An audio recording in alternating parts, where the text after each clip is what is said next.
১৯২০ সালে ব্রিটিশ খেদাও গান্ধীর অসহযোগ আন্দোলন কি সফল না ব্যর্থ হয়েছিল? অসহযোগ আন্দোলন বা সরকারকে অসহযোগিতা করার আন্দোলনের সূত্রপাত হয়েছিল ১০০ বছরের কিছু আগে। ব্রিটিশ শাসনামলে মোহনদাস করমচাঁদ গান্ধী, যিনি মহাত্মা গান্ধী নামে পরিচিত, মুসলিমদের খেলাফত আন্দোলনের সাথে একাত্ম হয়ে ঘোষণা করেছিলেন অসহযোগ আন্দোলন। ১৯২০ সাল থেকে ১৯২২ সাল পর্যন্ত চলেছিল সে আন্দোলন।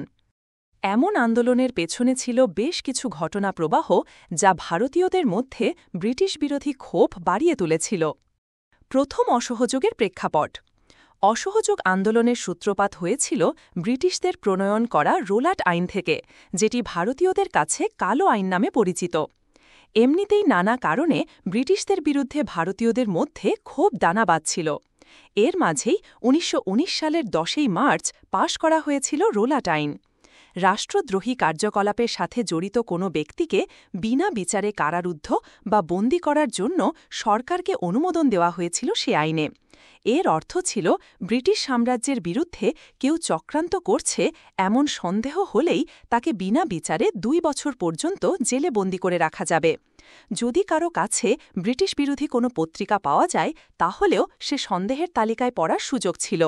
ততদিনে মোহনদাস গান্ধী বিভিন্ন ধরনের আন্দোলনের মধ্য দিয়ে বেশ জনপ্রিয় হয়ে উঠেছেন। এই আইনের বিরুদ্ধে ৭ই এপ্রিল সত্যাগ্রহী নামে একটি লেখা লেখেন, যেখানে রোলাট আইনের বিরোধিতা করার উপায় বর্ণনা করা হয়েছিল। তবে তখনও সমস্যা সেভাবে শুরু হয়নি। অমৃতসরে রোলাট আইনের বিরুদ্ধে শান্তিপূর্ণ প্রতিবাদের ডাক দেন দুজন নেতা, যারা হিন্দু মুসলিমদের ঐক্যের প্রতীক ছিলেন, ড সাইফুদ্দিন কিচলু এবং ড সত্যপল। এই দুই নেতাকে পাঞ্জাবের গভর্নর স্যার মাইকেল ও ডায়ারের নির্দেশে গ্রেফতার করা হয়।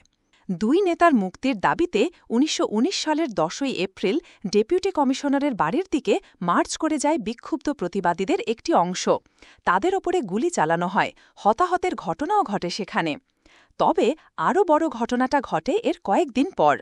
বৈশাখী উদযাপনের জন্য ১৩ই এপ্রিল একটি জমায়েত হওয়ার কথা ছিল, তবে ব্রিটিশরা সেটিকে রাজনৈতিক সমাবেশ হিসেবে দেখেছিল বলে ভারতের পুরনো নথিপত্রে উল্লেখ রয়েছে। বেআইনি জমায়েত না করার বিষয়ে ব্রিগেডিয়ার জেনারেল ডায়ারের নির্দেশ থাকলেও জালিয়ানওয়ালা বাগে মানুষ এক হয়েছিল। সেখানে দুটি বিষয়ে আলোচনার উদ্দেশ্য ছিল ১০ই এপ্রিলের গুলি চালানোর নিন্দা জানানো ও তাদের নেতাদের মুক্তির অনুরোধ। তবে বিষয়টি ভালোভাবে নেননি ব্রিগেডিয়ার জেনারেল ডায়ার। সেনাসহ জালিয়ানওয়ালা বাগে হাজির হয়ে কোনো সতর্কবাণী ছাড়াই গুলি চালানোর নির্দেশ দেন তিনি। মানুষ বের হওয়ার পথের দিকে ছুটতে থাকলে সরাসরি সেদিকে গুলি করার নির্দেশ দেয়া হয়। অন্তত ১০ থেকে ১৫ মিনিট গুলি চলে। ১৬৫০ রাউন্ড গুলিবর্ষণ করা হয়। জেনারেল ডায়ার ও ডেপুটি কমিশনারের দেয়া তথ্যে আনুমানিক ২৯১ জনের মৃত্যুর কথা বলা হয়, যদিও বিভিন্ন প্রতিবেদনে সে সংখ্যা ৫% পর্যন্ত উল্লেখ করা হয়েছে। এই গণহত্যার ২ দিন পর লাহোর, অমৃতসর, গুজরাত সহ ৫টি অঞ্চলে সামরিক আইন জারি করা হয়। এর উদ্দেশ্য ছিল কেউ বিপ্লবী কর্মকাণ্ডে অংশ নিলেই যেন ভাইসরয় তাকে সরাসরি কোর্ট মার্শালে বিচার করতে পারেন। এমন হতাহতের ঘটনা ভারতে ছড়িয়ে পড়লে কবি রবীন্দ্রনাথ ঠাকুর তার নাইটহুড উপাধি বর্জন করেন।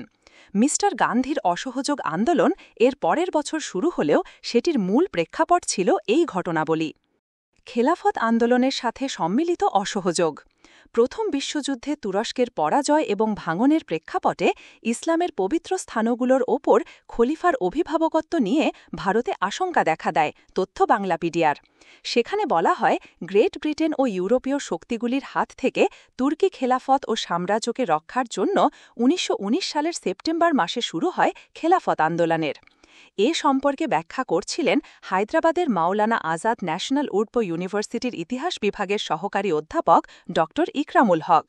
নিজ অঞ্চলে তুরস্কের সুলতান কর্তৃত্ব হারান এবং মুসলিমদের জন্য এটি চিন্তার বিষয় ছিল, কারণ মুসলিমরা তাকে খলিফা বা নেতার দৃষ্টিতে দেখতেন, বলছিলেন ড হক। ব্রিটিশ এবং তাদের মিত্র দেশগুলো যেন তাদের সিদ্ধান্ত বাতিল করে সুলতানের কর্তৃত্ব ফিরিয়ে দেয়, সেই দাবিতে মুসলিম লীগ ও ভারতীয় ন্যাশনাল কংগ্রেসের শীর্ষ মুসলিম নেতারা একত্রিত হয়ে খেলাফত কমিটি গঠন করে, যদিও সেটা মানেনি ব্রিটিশ সব, বলছিলেন তিনি। 1920 সালের মাঝামাঝির দিকে মোহনদাস করমচাঁদ গান্ধীও সমর্থন জানিয়ে তাদের সাথে যোগ দেন। মিস্টার গান্ধীর মূল ইস্যু রোলাট আইন থেকে শুরু করে জালিয়ানওয়ালাবাগ হত্যাকাণ্ড হলেও এই পদক্ষেপের মধ্য দিয়ে মিস্টার গান্ধী তার অহিংস আন্দোলনে যেমন মুসলিমদের একটা বড় অংশের সমর্থন পেয়ে যান, আবার ততদিনে পরিচিত হয়ে ওঠা কংগ্রেসের মিস্টার গান্ধীর বদৌলতে মুসলিমরাও হিন্দুদের সমর্থন লাভ করেন। খেলাফতের ইস্যুর বিনিময়ে খেলাফত নেতৃবৃন্দ গান্ধীর অহিংস অসহযোগ আন্দোলনের সঙ্গে একাত্মতা ঘোষণা করেন। বাংলাপিডিয়া। খেলাফতের ইস্যু ভারতের স্বরাজ ও স্বদেশী ইস্যু থেকে আলাদা হলেও ব্রিটিশদের বিপক্ষে হিন্দু মুসলিম একত্র হওয়ার দিকটি আন্দোলনকে আরও শক্তিশালী করে তোলে। বাংলাদেশের লেখক ও গবেষক মুনতাসির মামুনের লেখা প্রবন্ধ অহিংস ও অসহযোগ আন্দোলন মহাত্মা ও বঙ্গবন্ধুতেও উঠে আসে এই ঘটনাপ্রবাহ। সে প্রবন্ধে বলা হচ্ছে 1920 সালের 1 ও 2 জুন খিলাফত কমিটি এক সম্মেলন আহ্বান করে, যেখানে অসহযোগের প্রস্তাব গৃহীত হয়। অগাস্ট মাসের 1 তারিখ গান্ধীর নেতৃত্বে খিলাফত কমিটি হরতাল ঘোষণা করে। সেই সময় আনুষ্ঠানিকভাবে শুরু হয় অসহযোগ আন্দোলনের। সেপ্টেম্বর মাসে 1920 কলকাতায় কংগ্রেস কমিটির অধিবেশনে আন্দোলনের কর্মসূচি আরও বিস্তৃত হয়। মুনতাসির মামুনের লেখায় সে অসহযোগের যে ভিত্তির জায়গাগুলো তুলে ধরা হয় সেগুলো ছিল এমন: 1. সরকার প্রদত্ত সব উপাধি, সামাজিক পদ ও স্থানীয় সরকারের পদ থেকে পদত্যাগ। 2. সরকারি দরবার বা সরকারি সম্মান আয়োজন বর্জন। 3. সরকারি সাহায্যপ্রাপ্ত শিক্ষা প্রতিষ্ঠান বর্জন ও জাতীয় শিক্ষা প্রতিষ্ঠান স্থাপন। 4. আদালত বর্জন ও সালিসি আদালত প্রতিষ্ঠা। 5. ইরাকে সামরিক বেসামরিক পদে চাকরি অস্বীকার। 6. বিধান পরিষদের নির্বাচন বর্জন, যারা বর্জন করবে না তাদের ভোট না দেয়া। এবং 7. বিদেশি দ্রব্য বর্জন বা বয়কট। কংগ্রেসের অসহযোগের প্রস্তাব 1921 সালের জানুয়ারি মাস থেকে সর্বভারতে বেশ কিছুটা সাফল্য অর্জন করতে শুরু করে। বাংলাপিডিয়ায় অসহযোগ আন্দোলন নিয়ে লেখায় উল্লেখ করা হয়েছে 9,000 ছাত্রছাত্রী স্কুল কলেজ পরিত্যাগ করে দেশব্যাপী গড়ে ওঠা 8 শতাধিক জাতীয় প্রতিষ্ঠানে যোগ দেয়। অসহযোগে সক্রিয় হয়ে ওঠে পাঞ্জাব, মুম্বাই, উত্তরপ্রদেশ, বিহার, ওড়িশা ও আসাম অঞ্চল। তবে সবচেয়ে সফল হিসাবে দেখা হয় বিদেশি বস্ত্র বর্জনকে। বিদেশ থেকে যে সকল বস্ত্র আমদানি করা হয় তার মূল্য 1920-21 সালের 102 কোটি টাকা থেকে নেমে 1921-22 সালে 57 কোটিতে দাঁড়ায়, এমনটাই উল্লেখ করা হয়েছে বাংলাপিডিয়া। এ সময়ের আরও একটি ঘটনা উল্লেখযোগ্য। 1921 সালে তৎকালীন British prince of Wales Edward Bharat সফর করেন। তিনি আশা করছিলেন তার সফর আনুগত্যের ভাব সৃষ্টিতে সহায়তা করবে এবং গান্ধীর আন্দোলন থিতু হবে। কিন্তু তাকে বোম্বেতে বর্তমান মুম্বাই স্বাগত জানানো হয় দেশব্যাপী হরতালের মধ্য দিয়ে। যেখানেই তিনি যাচ্ছিলেন রাস্তাঘাট জনশূন্য আর দরজা জানালা বন্ধ রেখে বিরূপ সংবর্ধনা জানানো হয়। অন্যদিকে আইন অমান্য করার বিরুদ্ধে ব্রিটিশ সরকারও আন্দোলনকারীদের গ্রেফতার করছিল। তবে অসহযোগ আন্দোলনের সমাপ্তি ঘটে 1922 সালের ফেব্রুয়ারি মাসের 4 তারিখের একটি ঘটনার মধ্য দিয়ে। ক্ষুব্ধ জনতার একটি দল বিহারের গোরখপুরে চৌরি চৌরা পুলিশ স্টেশনে আগুন দেয়, যেখানে 23 জন পুলিশ সদস্য মারা যায়। অহিংস আন্দোলনের নেতা গান্ধী এই সহিংসতার ঘটনা মেনে নিতে পারেননি। 12 ফেব্রুয়ারি অসহযোগের সমাপ্তি টানেন তিনি। এতে আন্দোলনকারীরা তার ওপর ক্ষুব্ধ হন। 16 ফেব্রুয়ারি মিস্টার গান্ধী একটি লেখায় জানান অসহযোগ প্রত্যাহার না করা হলে অন্যান্য জায়গায় সহিংসতা ছড়িয়ে পড়ত। একদিকে তিনি উস্কানির জন্য পুলিশকে দায়ী করেন, অন্যদিকে ঘটনার সাথে জড়িতদের পুলিশের কাছে আত্মসমর্পণ করতে বলেন। অসহযোগ সফল না ব্যর্থ?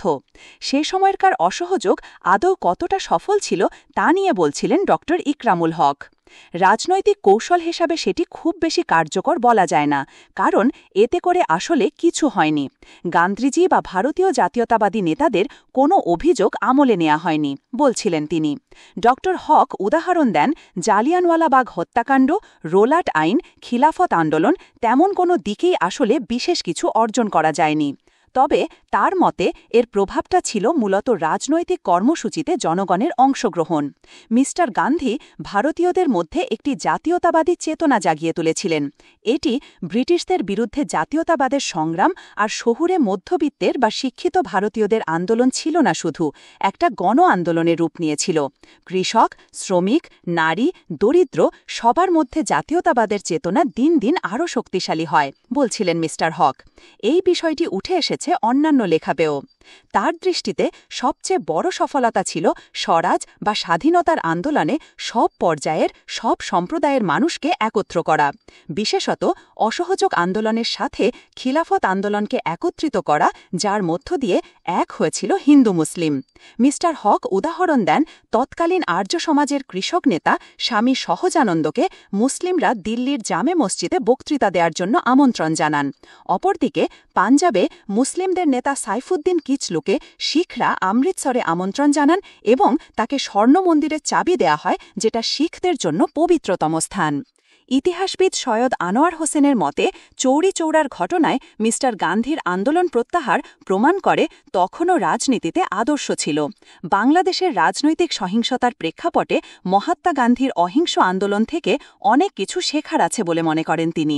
গ্রন্থানা অধ্যক্ষ মহসিন আলী আঙ্গুর, সম্পাদক ও প্রকাশক মুজিবনগর খবর.com, মেহেরপুর।